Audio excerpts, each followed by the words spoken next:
15 jeunes femmes ont signé des contrats pour une séance photo exclusive aux Émirats arabes unis. Mais 48 heures plus tard, elles ont été privées de leur identité et enfermées dans un bâtiment souterrain en béton, où la seule condition pour être libérées était la mort des 14 autres. Cette opération illégale, organisée pour divertir 60 spectateurs anonymes, a entraîné la mort de 93% des participantes avant même que les services internationaux chargés de l'application de la loi aient eu connaissance de l'existence de ce site. Cette histoire, qui a ensuite reçu le nom de code « Projet Cage de sable » dans les fichiers d'Interpol, n'a pas commencé par un enlèvement dans une ruelle sombre, mais par une offre d'entreprise impeccablement présentée. Au début de l'année 2023, l'agence Dubai Elite Models est apparue sur le web. L'empreinte numérique de l'organisation a été créée de manière professionnelle. Un site web actif avec un portfolio, des comptes vérifiés sur les réseaux sociaux, des commentaires de positifs provenant de bots imitant de vrais des mannequins et une adresse légale dans le prestigieux quartier d'affaires de Dubaï.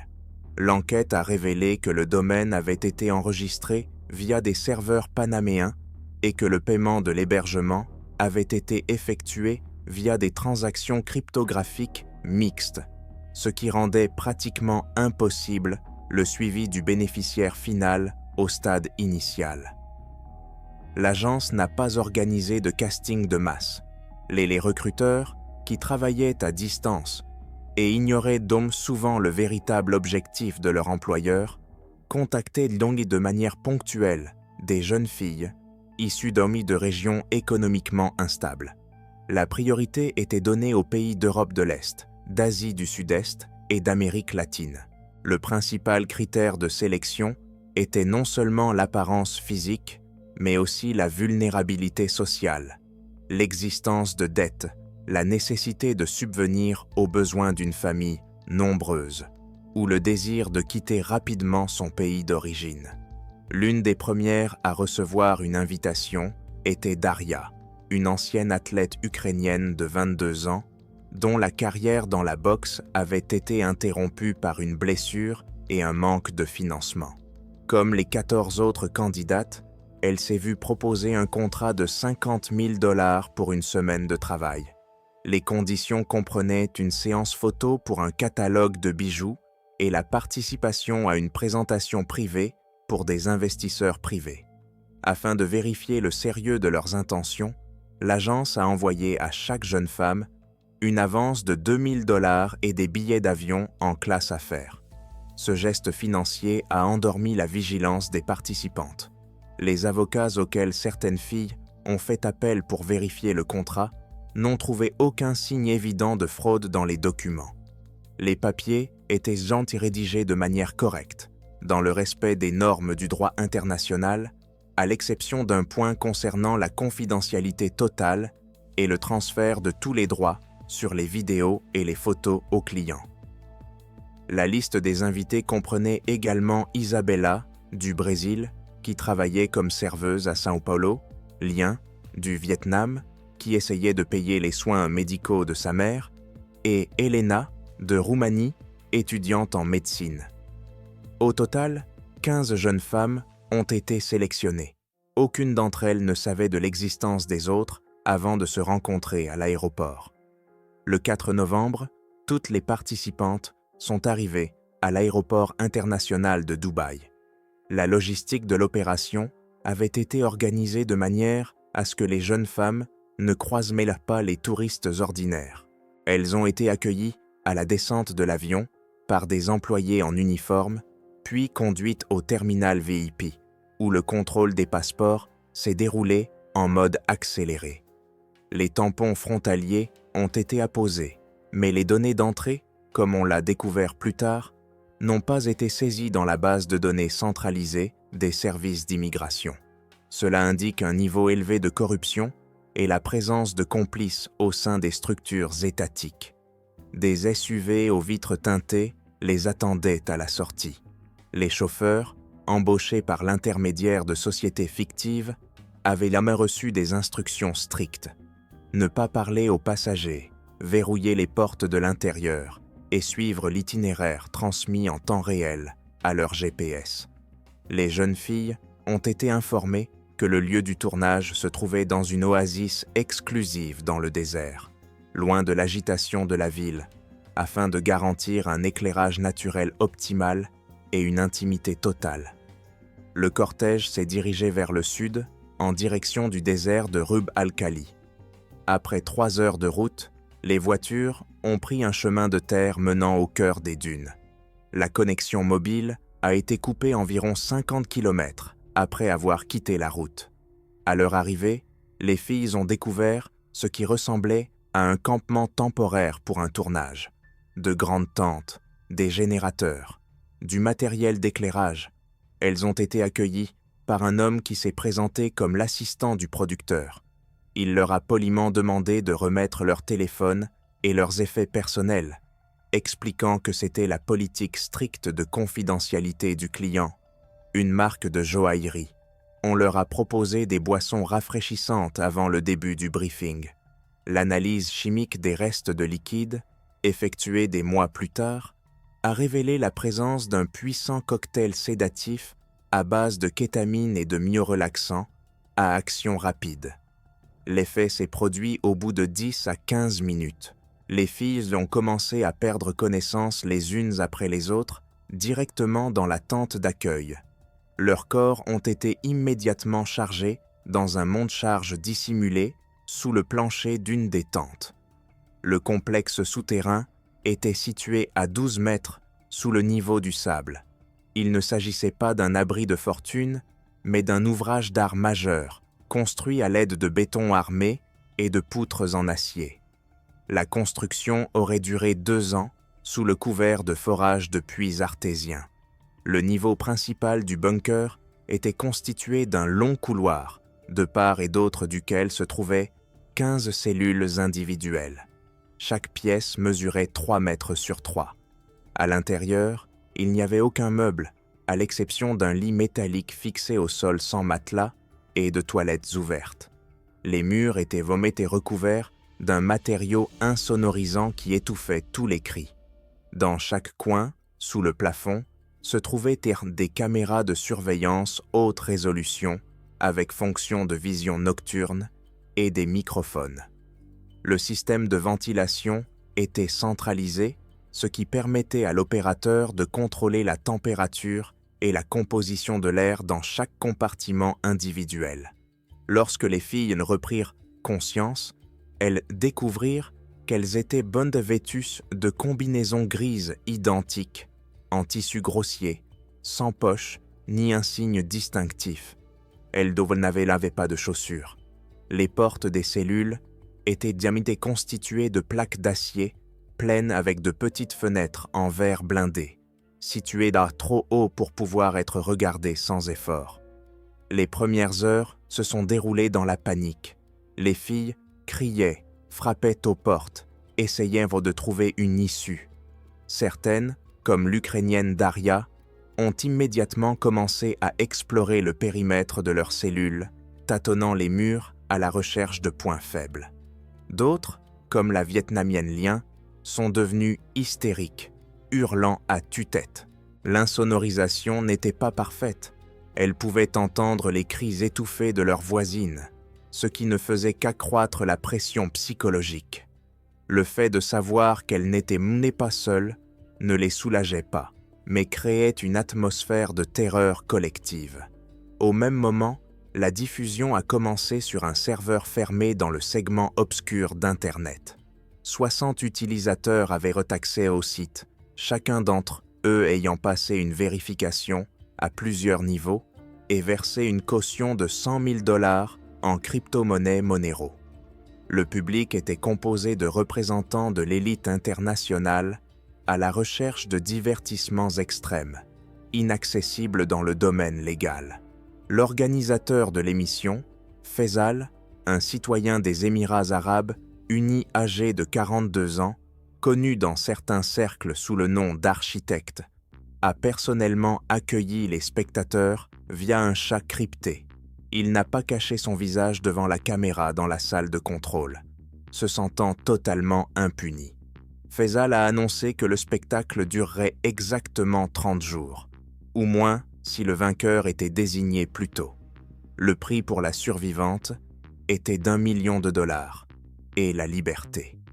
Les spectateurs avaient lisse la possibilité de parier sur la durée de vie de chaque participante, la manière dont elle mourrait et le vainqueur final. 6 heures après le réveil des captives, un haut-parleur s'est allumé dans les cellules. La voix de Faisal, déformée par un modulateur, mais calme et professionnelle, a rempli l'espace. Il n'a pas perdu de temps en menaces théâtrales. Il a simplement exposé les faits. Les filles ont été informées qu'elles se trouvaient dans un bâtiment isolé, dont elles ne pouvaient sortir sans une clé externe. On leur a expliqué que les réserves de nourriture étaient strictement limitées et calculées de telle sorte qu'elles ne suffiraient pas pour toutes les personnes présentes. La voix a annoncé le règlement. Les repas seraient servis une fois par jour dans le couloir commun. Les portes des cellules s'ouvriraient automatiquement pendant 15 minutes. Le premier jour, il n'y avait que 3 rations standards pour 15 personnes. Cela signifiait que dès le premier jour, les organisateurs provoquaient délibérément un conflit pour les ressources. Faisal a terminé son discours par cette phrase : « Une seule survivra. Les autres feront partie de l'histoire. » Après cela, les haut-parleurs se sont éteints, plongeant le bunker dans un silence seulement troublé par le ronronnement de la ventilation. La première journée s'est déroulée sans nourriture ni eau. La température dans les cellules était maintenue à un niveau confortable de 22 degrés, mais la lumière ne s'éteignait pas une seule seconde. Les lampes LED vives éblouissaient dans les yeux, empêchant de dormir. C'était la première étape de la privation de sommeil, une méthode classique de suppression de la volonté utilisée par les services secrets. Sur les écrans, les spectateurs observaient le comportement des victimes. Daria essayait de faire des exercices physiques pour rester au chaud et garder l'esprit clair. Isabella priait, agenouillée dans un coin. Certaines restaient simplement allongées, se cachant derrière leurs mains. L'état psychologique du groupe se détériorait rapidement. Le manque d'informations et la surcharge sensorielle due à la lumière constante commençaient à détruire leur psychisme avant même le début des privations physiques. À la 24e heure, un signal sonore aigu, semblable à une sirène, retentit. Les serrures mécaniques des portes des 15 cellules cliquetèrent simultanément et s'ouvrirent. Les portes s'ouvrirent lentement. Les filles jetèrent un coup d'œil prudent dans le couloir. Il était brillamment éclairé. Le sol était recouvert de carreaux de faïence. Au centre du couloir, à égale distance de toutes les cellules, se trouvait une petite table métallique. Sur celle-ci étaient posés 3 récipients en plastique contenant un mélange protéiné et 3 bouteilles d'eau de 0,5 litres. 15 femmes déshydratées et effrayées regardaient cette maigre ration. L'instinct de survie luttait contre les normes sociales et l'éducation.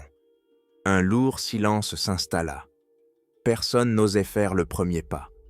Les caméras enregistraient dans chaque micro-mouvement, chaque regard. Les spectateurs devant leurs écrans étaient figés dans l'attente.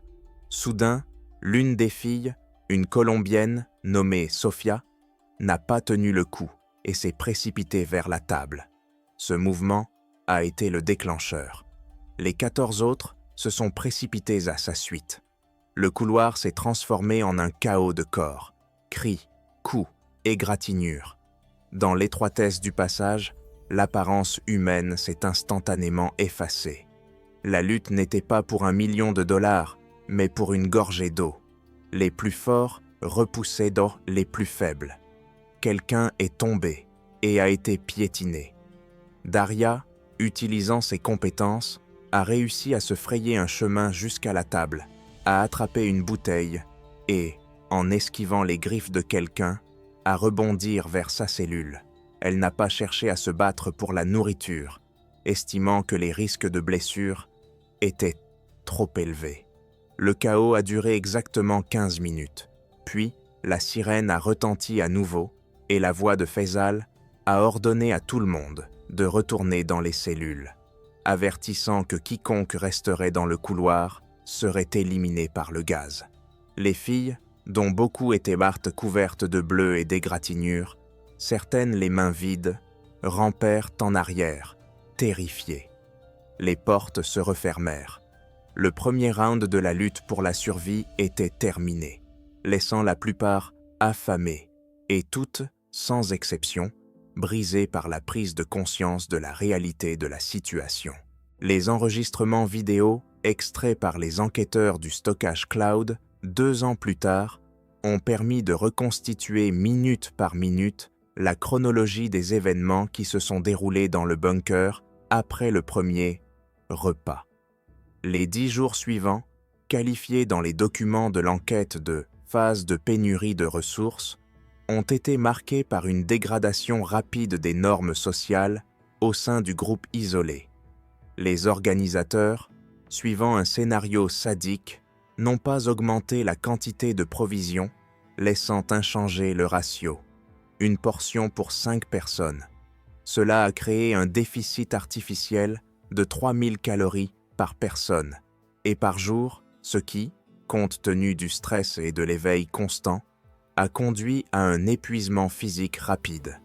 Du 3e au 6e jour, le régime alimentaire s'est transformé en violence systématique.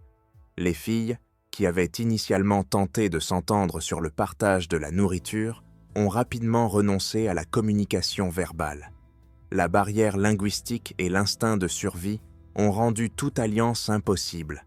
Les caméras ont filmé comment les participantes les plus développées physiquement, telles que l'Ukrainienne Daria et la Brésilienne Isabella, ont commencé à former une hiérarchie tacite, occupant des positions plus proches des portes de leurs cellules, afin d'avoir un avantage au moment d'ouvrir les serrures. Celles qui étaient plus faibles ou plus lentes restaient sans nourriture pendant 2 ou 3 jours d'affilée. Le 6e jour, le premier décès, que l'on peut qualifier de naturel, causé par les conditions de détention, est survenu. Lien, une citoyenne vietnamienne de 20 ans, qui n'avait pas reçu de nourriture depuis son arrivée et qui n'avait pas participé aux bagarres pour la nourriture en raison de sa petite taille et de son manque de force physique, n'a pas pu se lever de son lit au son de la sirène. Les systèmes de télémétrie connectés aux bracelets biométriques portés aux poignets des jeunes filles, dont l'existence n'a été révélée qu'après le décryptage des protocoles techniques du serveur, ont enregistré une chute critique du taux de glucose, suivie d'un arrêt cardiaque. Les organisateurs ne sont pas intervenus. Le corps de Lien est resté dans la chambre pendant 12 heures supplémentaires, jusqu'à ce que, lors d'une nouvelle injection de gaz soporifique utilisé pour la maintenance technique, il soit retiré par des employés en combinaison de protection. Pour les autres participantes, la disparition de Lien a été un signal. Aucune aide ne viendrait, et la faiblesse signifiait la mort. Au 8e jour, le niveau d'agressivité a atteint son paroxysme. La faim a émoussé le sentiment de peur et d'empathie. Pendant les 15 minutes où les portes des cellules ont été ouvertes pour permettre l'accès aux maigres réserves d'eau et de mélanges protéinés, un conflit a éclaté entre l'Ukrainienne Daria et la Marocaine Amira, âgée de 23 ans, non modifiée pour les besoins de l'enquête. Amira, qui a réussi à s'emparer la première du conteneur de nourriture, a tenté de l'ouvrir directement dans le couloir, enfreignant ainsi la règle tacite qui consiste à se réfugier rapidement dans sa cellule. Daria, athlète professionnelle dont les fonctions cognitives étaient gamnites et réduites à la seule tâche de survie, a considéré cela comme une menace pour son existence. L'enregistrement montre Daria donnant un coup bref au corps, renversant sa rivale, puis lui appliquant une prise d'étranglement. Ce n'était pas une bagarre dans un état d'émotion, c'était une élimination froide et technique d'un obstacle. 40 secondes plus tard, Amira ne donnait plus aucun signe de vie. Daria a pris le conteneur et s'est retournée dans sa cellule. Les 13 autres participantes ont observé la scène sans tenter d'intervenir. Selon les logs du chat, les spectateurs de la retransmission ont réagi au premier meurtre par un regain d'activité et les paris sur la victoire de Daria ont triplé. Le corps d'Amira a été évacué de la même manière que celui de Lien. Il restait 13 personnes en vie. À partir du 11e jour, la nature des épreuves a changé. L'organisateur, Faisal, est passé à la deuxième phase de l'expérience, visant à détruire le psychisme des survivants. La fin physique s'est passée au second plan face aux tortures sensorielles. Un enregistrement audio a commencé à être diffusé dans le système de ventilation et les haut-parleurs installés dans chaque cellule. Il ne s'agissait ni de musique ni de bruit d'homme blanc, mais d'un enregistrement cyclique de cris humains, de pleurs et de sons imitant des os qui se brisent. La pression sonore était d'environ 90 décibels, ce qui rendait le sommeil impossible. Le flux audio ne s'est pas interrompu une seule seconde pendant les 10 jours suivants. Parallèlement, les opérateurs du bunker ont commencé à manipuler le système de climatisation.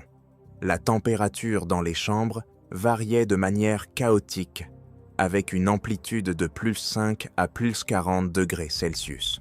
Ces changements brusques ont provoqué chez les jeunes filles épuisées un choc thermique, des spasmes vasculaires et des troubles de la thermorégulation. Le 13e jour, Maria, une Philippine de 21 ans, n'a pas supporté la pression psychologique. Le manque de sommeil, combiné aux cris incessants provenant des haut-parleurs, a conduit à une psychose réactive aiguë. La vidéo montre la jeune fille se cogner la tête contre le mur en béton de la cellule pour tenter d'étouffer les bruits extérieurs. Elle s'est frappée avec une régularité monotone jusqu'à perdre connaissance. Le traumatisme crânien a provoqué un œdème cérébral étendu. Aucune assistance médicale ne lui a été prodiguée. La mort est survenue 3 heures plus tard. Le nombre de participantes est tombé à 12. 2 jours plus tard, au 15e jour de détention, Elena, originaire de Roumanie, a abandonné la compétition. Contrairement à la Philippine, sa réaction au stress a été une catatonie totale. Elle est restée figée dans la même position, assise sur le sol, le regard fixe. Elle a cessé de réagir à l'ouverture des portes, ne sortait pas pour boire ou manger, même lorsqu'elle en avait la possibilité. Son organisme, affaibli par la faim et les variations de température, a éteint sa conscience comme mécanisme de défense. Elena Siod est morte de déshydratation et d'insuffisance cardiaque le 17e jour. Sa mort a été silencieuse et imperceptible pour les autres, jusqu'à ce que l'odeur de décomposition commence à se répandre par la ventilation, obligeant les autres participantes à frapper à la porte pour demander que le corps soit enlevé. Le 19e jour a été marqué par le 3e décès de cette phase.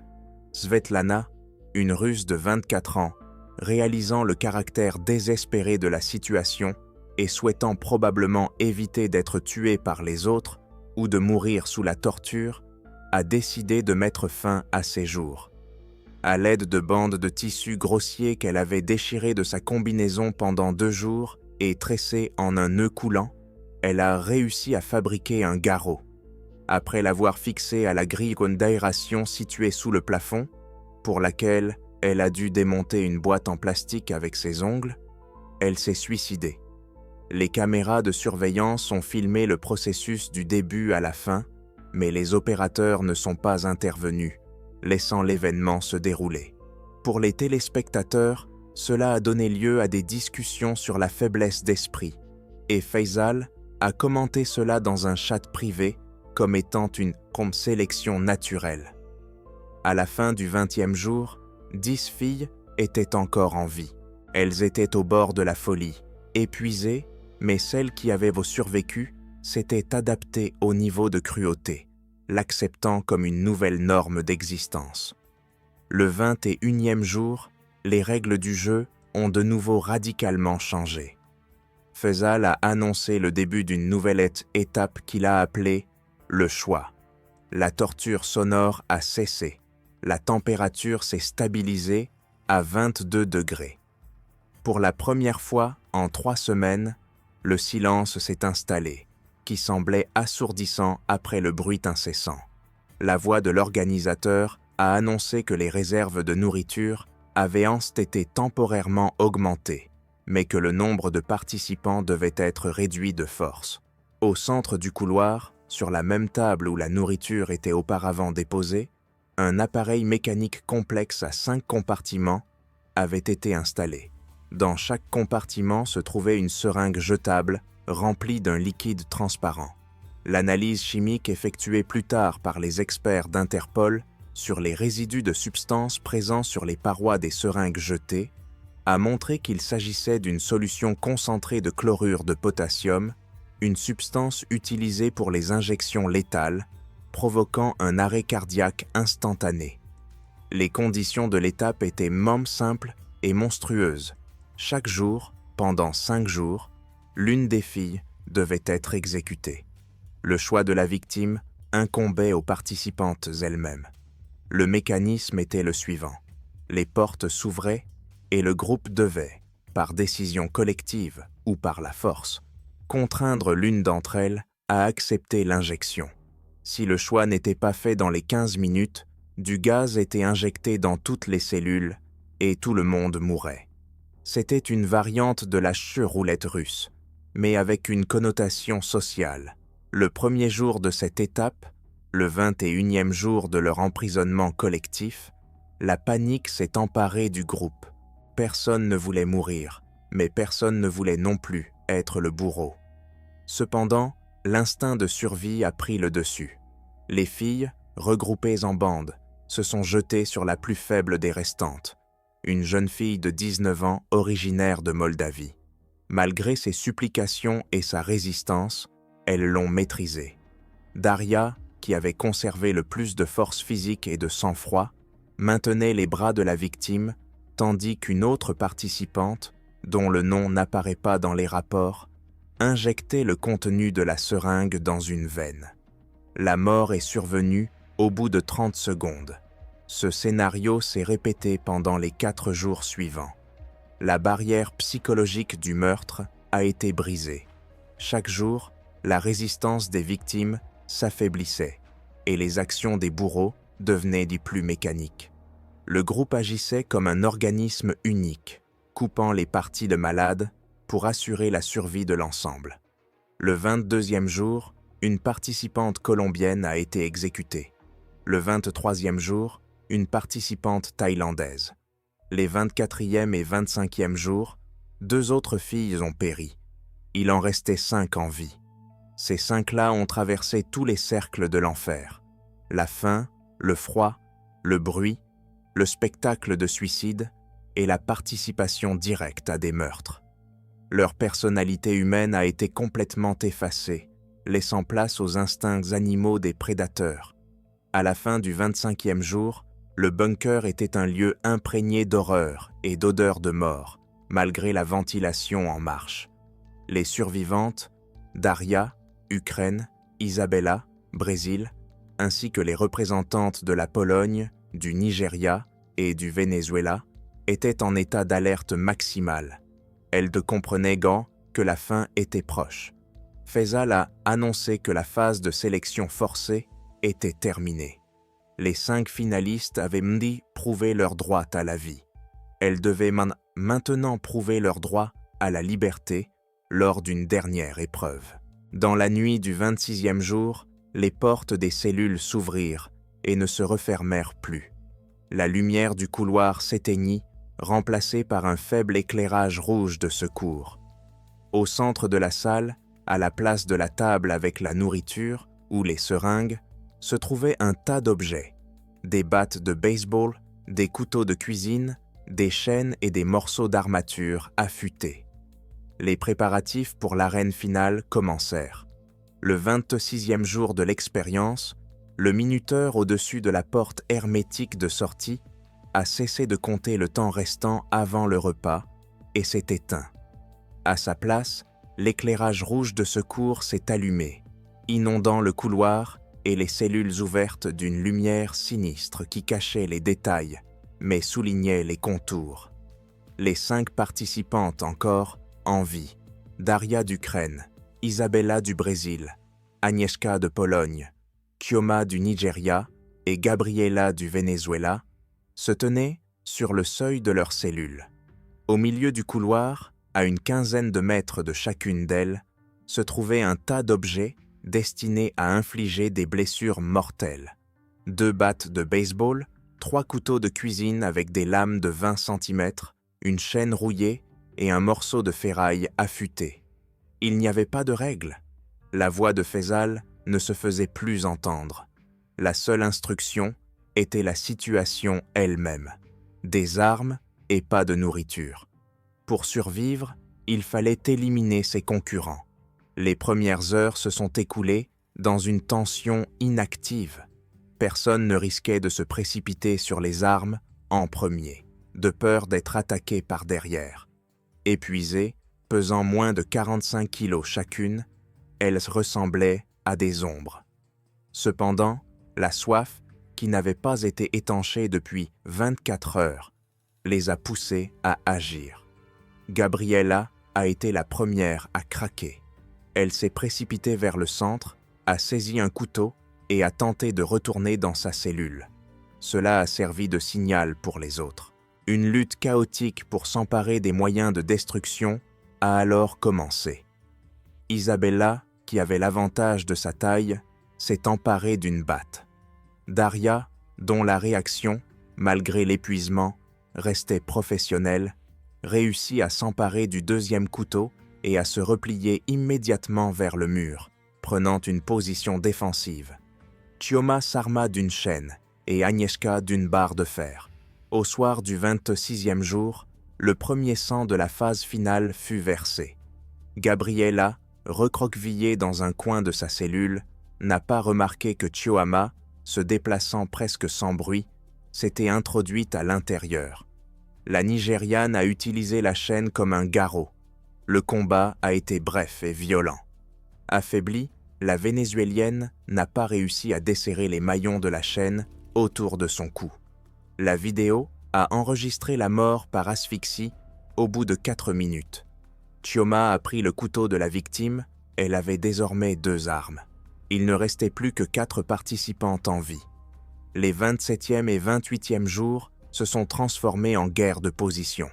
Les participantes se barricadèrent dans leurs cellules, utilisant les matelas qui leur avaient été distribués avant la finale, probablement pour leur permettre de reprendre des forces avant le combat, comme bouclier. Elles y ne sortaient jeunes que pour vérifier que l'adversaire ne dormait pas. Le sommeil était devenu mortellement dangereux. Daria, comprenant cette tactique de survie, dormait par intermittence, 10 minutes à la fois, le dos appuyé contre le coin, tenant un couteau pointé vers l'entrée. Le 28e jour, Agnieszka, dont le psychisme s'était définitivement effondré, s'est précipitée dans le couloir en criant et s'est jetée sur la cellule d'Isabella. C'était une attaque kamikaze. La Polonaise portait des coups chaotiques avec une barre de fer, mais la Brésilienne, qui avait conservé plus de force physique, l'a accueillie avec un coup de batte dans le torse. Le bruit des côtes qui se brisent a été enregistré par les microphones. Isabella a achevé sa rivale tombée au sol avec plusieurs coups à la tête. La cruauté de la Soxène a même poussé certains spectateurs dans un chat privé à écrire que le spectacle devenait trop violent, mais la diffusion a continué. Il en restait 3. Le point culminant a été atteint le 30e jour. La déshydratation avait atteint un niveau critique.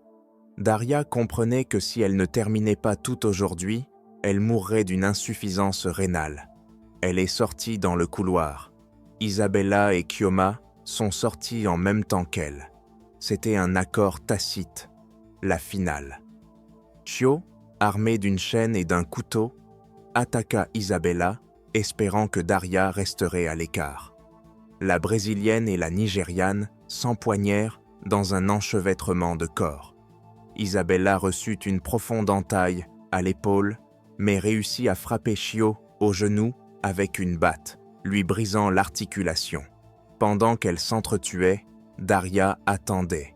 C'était le calcul d'un boxeur, laisser les adversaires s'épuiser mutuellement. Quand Isabelle, haletante et ensanglantée, a finalement cessé de frapper le corps immobile de Chioma, Daria a fait un pas en avant. Le combat final n'a duré que 2 minutes. Isabella, plus corpulente, a brandi sa batte, mais la perte de sang et la fatigue ont ralenti ses mouvements. Daria a plongé sous le coup, utilisant ce qui lui restait de mémoire musculaire, et a porté un coup précis avec son couteau dans la région de l'artère carotide. Isabella s'est tombée à genoux, serrant sa gorge de ses mains, et 1 minute plus tard, tout était fini. Daria se retrouva seule dans le couloir, parmi 4 cadavres, couverte du sang d'autrui, serrant dans sa main un couteau de cuisine bon marché. Elle leva la tête vers la caméra de surveillance et regarda simplement l'objectif, sans cligner des yeux, jusqu'à ce qu'elle perde connaissance d'épuisement. Daria se réveilla après un temps indéterminé dans un environnement complètement différent. C'était une chambre stérile, semblable à celle d'une clinique privée. Un lit moelleux, des draps blancs, une perfusion reliée à une veine. Pas de mur gris, pas de cris. Sur une chaise à côté était assis un homme vêtu d'un costume européen, coûteux et d'un masque médical qui cachait son visage. Ce n'était pas Faisal, mais son intermédiaire.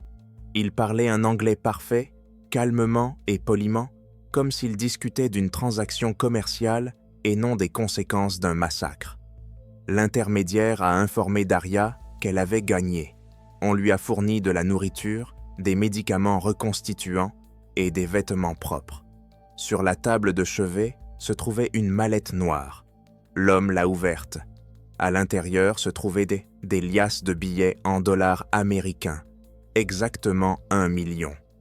À côté se trouvait un passeport à un nouveau nom, celui d'une citoyenne lituanienne, avec la photo de Daria, mais un autre nom de famille et une autre date de naissance.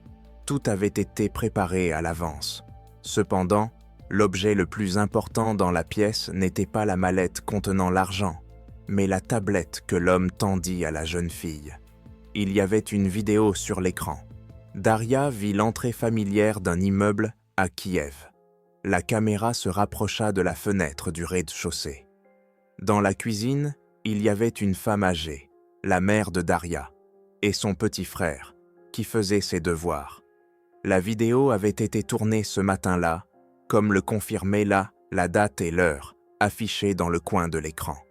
La qualité de l'image indiquait que le caméraman se trouvait à seulement quelques mètres. « Félicitations pour votre liberté », dit l'homme en fermant la tablette. « Les conditions de votre contrat ont été remplies. L'argent est à vous. Mais il y a un avenant au contrat. Nous savons où vit votre famille. Nous connaissons l'école de votre frère. Nous connaissons le trajet que votre mère emprunte pour se rendre au travail. Si vous dites un seul mot, écrivez une seule ligne ou essayez de contacter la police de n'importe quel pays. Ils mourront. Pas rapidement. Nous vous enverrons une vidéo. » Daria acquiesça silencieusement. Elle n'avait pas la force de résister et savait que la menace était réelle. La nuit même, après lui avoir administré des sédatifs, on la fit monter dans un hélicoptère privé qui la conduisit à bord d'un jet d'affaires. L'avion atterrit sur un aérodrome privé dans la banlieue de Francfort, en Allemagne. On la déposa à l'entrée d'un hôtel, avec une mallette contenant de l'argent et des documents. Elle y aurait été libre, riche et complètement détruite. Les 2 années suivantes de la vie de Daria se sont transformées en une existence morne. Elle n'est pas retournée en Ukraine. Elle craignait que tout contact avec sa famille n'alerte les observateurs, qu'elle voyait désormais dans chaque passant. Daria s'est installée dans une petite ville allemande, louant un appartement sous un faux nom. Le million de dollars qui devait lui ouvrir les portes d'une nouvelle vie fut dépensé en alcool bon marché et en antidépresseurs puissants qu'elle achetait au marché noir. Elle ne dormait pas sans lumière, elle ne supportait pas les petits espaces, les ascenseurs et les salles de bain lui provoquaient des crises de panique. Chaque nuit, elle rêvait des visages d'Isabella, de Kioma et de cette première fille, Amira, qu'elle avait étranglée pour de la nourriture. Le syndrome de stress post-traumatique évoluait selon le pire scénario. Elle allait ses devenues recluse, ne sortant que la nuit pour aller au magasin. Ses voisins la considéraient comme une immigrante folle. Personne ne savait que cette femme maigre, tremblante, au regard éteint, était la seule survivante d'un jeu de gladiateurs du XXIe siècle. Elle gardait le silence, convaincue que le système créé par Faisal était parfait et infaillible. Mais elle ne savait pas que tout mécanisme, même le plus coûteux, a des points faibles, et que ces points faibles sont souvent liés aux facteurs humains. L'erreur ne s'est pas produite à Dubaï ni en Allemagne. Elle s'est produite à Riyad, en Arabie Saoudite. L'un des 60 spectateurs, un jeune prince issu d'une branche collatérale de la famille royale, est décédé d'une overdose de drogue lors d'une soirée privée. La police, arrivée sur place, a agi selon le protocole en saisissant tous les appareils électroniques. Habituellement, ce genre d'affaires était étouffé, mais cette fois-ci, parmi les officiers, se trouvait un homme qui n'était pas au courant des règles tacites d'inviolabilité de l'élite. Il a transmis l'ordinateur portable du prince au service de cybercriminalité pour un contrôle standard. Le technicien qui a examiné le disque dur a découvert un dossier caché, protégé par un mot de passe biométrique complexe. Il a fallu 1 semaine pour le pirater. Lorsque le dossier a été ouvert, le technicien n'a pas trouvé de rapport financier ni de correspondance personnelle. Il contenait 30 fichiers vidéo, numérotés par jour. Le fichier jour 1 commençait par des images de 15 jeunes filles vêtues de combinaisons grises, enfermées dedans des cages. Le fichier jour 30 se terminait par Daria, debout, au-dessus de cadavres. Il s'agissait de l'archive complète du « projet Cage de sable » que le prince défunt avait conservé comme trophée pour son usage personnel. Conscient de l'ampleur de ce qu'il venait de voir, le technicien copia les données sur un support externe. Il savait que s'il en informait ses supérieurs, il disparaîtrait très probablement. Il a contacté son contact à Europol via un canal crypté. 48 heures plus tard, les données se trouvaient sur le bureau d'un agent spécial du service de lutte contre la traite des êtres humains à La Haye. Les visages étaient visibles sur la vidéo. Les noms étaient audibles. Le désert à l'extérieur des tentes était visible au moment de l'arrivée.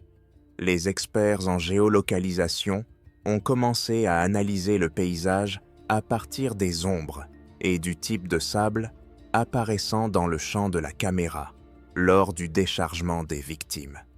La machine de l'enquête internationale s'est mise en marche, mais dans le plus grand secret, afin de ne pas effrayer les organisateurs avant que l'emplacement exact du bunker ne soit déterminé. La géolocalisation de l'objet a pris 3 semaines aux spécialistes d'Europol et aux experts invités en renseignement numérique. La clé pour découvrir le bunker n'était pas l'adresse IP de la diffusion, qui était soigneusement cachée derrière une cascade de serveurs proxy au Panama et à Singapour, mais une anomalie astronomique sur l'une des images de l'archive vidéo. Dans le fichier daté du 4 novembre, au moment où les filles descendaient des jeeps, la caméra a capturé l'horizon pendant une fraction de seconde. L'analyse de la position des étoiles, combinée aux ombres des dunes, a permis de réduire la zone de recherche à un carré de 50 km² dans la partie sud du désert de Rub al-Khali. La comparaison des images satellites des 3 dernières années a révélé que des engins de chantier lourds apparaissaient périodiquement dans cette région déserte, et les cartes thermiques montraient la présence d'une source de chaleur souterraine, caractéristique des générateurs industriels et des systèmes de ventilation. Les négociations diplomatiques entre Europol et les autorités des Émirats arabes unis se sont déroulées au niveau des ministères des Affaires étrangères dans le plus grand secret. Abu Dhabi, craignant un coup porté à sa réputation avant un important forum économique international, a donné son accord pour une opération conjointe, mais à condition d'un embargo total sur l'information jusqu'à la fin de l'enquête. L'assaut de l'installation, baptisée Nécropole dans les rapports opérationnels, a eu lieu tôt le matin du 14 février 2026. Une équipe spéciale de la police de Dubaï, soutenue par des conseillers tactiques d'Interpol, a débarqué d'hélicoptère à l'endroit indiqué par les coordonnées. À la surface, il n'y avait qu'une station de pompage discrète, clôturée par un grillage. Cependant, sous le sol du local technique, un ascenseur hydraulique camouflé a été découvert, menant à une profondeur de 12 mètres. Aucune résistance n'a été opposée lors de la pénétration dans le complexe souterrain. Le personnel, composé de 3 techniciens philippins et de 2 gardes soudanais, s'est immédiatement rendu. Le bunker était vide. Les cages avaient d'abord été nettoyées à l'aide de produits chimiques industriels à base de chlore, qui détruisent les traces biologiques. Cependant, au fond du couloir, derrière un faux mur, les agents ont découvert une pièce qui n'était pas filmée par les caméras de surveillance. Il s'agissait d'un crématorium, un petit four à gaz destiné à l'élimination des déchets médicaux, était utilisé pour détruire les corps des victimes. Malgré les tentatives du personnel pour dissimuler les preuves, les criminologues ont extrait des cendres des fragments de tissus osseux et de dents qui n'avaient même pas été complètement détruits par la chaleur. L'analyse ADN de ces fragments a ensuite confirmé qu'ils correspondaient au matériel génétique des 14 jeunes filles disparues. L'organisateur du complot, Faisal Al-Majid, a été arrêté 4 heures plus tard dans son penthouse du quartier de Dubaï Marina. Lors de son arrestation, il n'a opposé aucune résistance, convaincu de son immunité. Au cours de la perquisition, les serveurs sur lesquels étaient stockés les comptes de Dubai Elite Models ont été saisis. Les registres financiers ont révélé l'ampleur de l'opération. En 30 jours de diffusion, les paris et les contributions des téléspectateurs ont rapporté au total 18 millions de dollars. Cependant, la liste des clients s'est avérée être la preuve la plus précieuse. 60 noms, parmi lesquels figuraient des dirigeants de fonds spéculatifs européens, des magnates asiatiques de la technologie et des représentants des monarchies du Moyen-Orient. Cette liste est devenue le principal problème de l'enquête. Le service juridique d'Interpol a été soumis à une pression sans précédent. En l'espace d'une semaine, les preuves concernant les téléspectateurs ont commencé à s'effondrer. Les fichiers ont disparu des serveurs sécurisés, les témoins ont changé leur déposition et les pays dont les citoyens figuraient sur la liste ont refusé l'extradition ou les interrogatoires, invoquant le manque de preuves. Le procès de Faisal Al-Majid et de ses complices directs s'est déroulé à huis clos. La raison officielle invoquée pour justifier cette décision était la menace pour la sécurité nationale des Émirats arabes unis. Ni les journalistes, ni les représentants d'organisations de défense des droits humains n'ont été autorisés à entrer dans la salle d'audience. Toutes les informations sur le déroulement du procès provenaient de communiqués de presse succincts du ministère de la Justice. Faisal n'a reconnu sa culpabilité que pour l'organisation de jeux d'argent illégaux et l'homicide involontaire, affirmant que les jeunes filles étaient mortes à la suite d'accidents et de conflits entre elles et qu'il s'était contenté de observer. Cependant, l'ensemble des preuves y compris les enregistrements vidéo des exécutions, n'a pas permis au juge d'alléger la peine. Faisal a été condamné à la prison à vie, sans possibilité de libération conditionnelle. Il est détenu dans une cellule individuelle à la prison de haute sécurité d'Al-Sadr. Le sort des 60 spectateurs est resté hors du champ de la justice. Aucun nom de la liste des clients n'a été officiellement rendu public. L'enquête à leur sujet a été suspendue sous prétexte qu'il était impossible d'établir leur identité. Parallèlement au procès, une campagne discrète a été menée pour régler les réclamations des familles des victimes. Les avocats, représentant les intérêts d'un fonds caritatif anonyme, ont pris contact avec les proches des victimes en Ukraine, au Brésil, au Vietnam, en Roumanie et dans d'autres pays. Ils leur ont proposé une indemnisation de 500 000 $ américains chacun. La condition pour recevoir l'argent était stricte: signer un accord de confidentialité qui interdisait tout contact avec les médias, toute discussion sur les circonstances de la mort des filles et tout dépôt de plainte civile à l'avenir. En cas de violation de l'accord, l'argent devait être remboursé avec une pénalité de 200%. Compte tenu de la situation financière extrêmement difficile de la plupart des familles, les 14 contrats ont été signés. Les parents ont reçu des urnes contenant les cendres. Dans certains cas, des cendres présumées, car l'identification des restes était difficile, et des certificats de décès officiels où la cause était indiquée comme accident du travail ou insuffisance cardiaque aiguë. Daria, la seule survivante de la cage de sable, a été retrouvée par des journalistes 3 mois après la fin du procès. La piste menait à une petite ville industrielle de la région de la Ruhr, en Allemagne. Elle vivait dans un appartement au rez-de-chaussée, dont les fenêtres étaient constamment fermées par des volets opaques. La rencontre s'est déroulée dans le plus grand secret. Daria a accepté de parler, à condition que sa voix soit modifiée et que son visage soit caché par une ombre. Cette femme de 24 ans en paraissait 40. Le tremblement de ses mains était si fort qu'elle avait du mal à tenir un verre d'eau. Son cou et ses mains étaient en couverts de cicatrices, traces des coupures qu'elle s'était infligées elle-même pour tenter d'étouffer sa douleur morale par une douleur physique. Au cours de l'entretien, Daria a confirmé l'authenticité des enregistrements vidéo trouvés sur l'ordinateur du prince saoudien. Elle parlait par phrases courtes et saccadées, évitant tout contact visuel. Elle a déclaré qu'elle n'avait pas dépensé l'argent, ce $1 million. Il est resté sur des comptes bancaires qu'elle n'ose pas toucher, les considérant comme ensanglantés. Elle vit de l'aide sociale et de petits boulots comme femme de ménage, s'efforçant de rester invisible aux yeux de la société. À la question de savoir si elle se sentait victorieuse, Daria a répondu par la négative.